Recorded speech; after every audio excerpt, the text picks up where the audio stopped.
Milliy sertifikat imtihonida tushgan yuqoridagi savolni yechimini ko'rib chiqamiz. Demak, f at x teng x ni kvadrati minus x taqsim 2 va j at x teng x minus x ni kvadrati taqsim 2 berilgan bo'lsa, yuqoridagi tenglamaning ildizlari yig'indisini toping deyapti.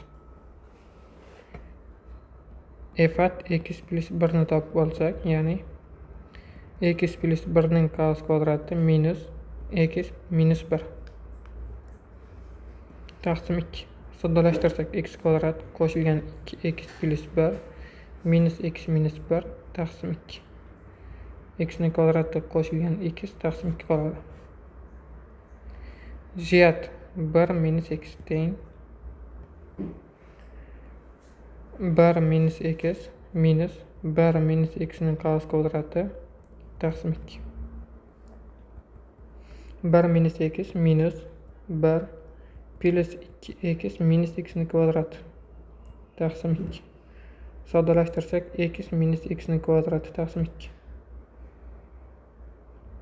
Endi ikkalasini qo'shib yuborsak, x ni kvadrati qo'shilgan x taqsim 2 plus x minus x ni kvadrati taqsim 2 teng x ni kubiga. X kvadratlar qisqarib ketadi. 2x taqsim 2 teng x ni kubiga. Ikkilar ham qisqarib ketsa, x ni kubi teng x. X ni kubi minus x teng 0. Umumiy ko'paytuvchi sifatida x ni olib chiqsak, x ni kvadrati minus 1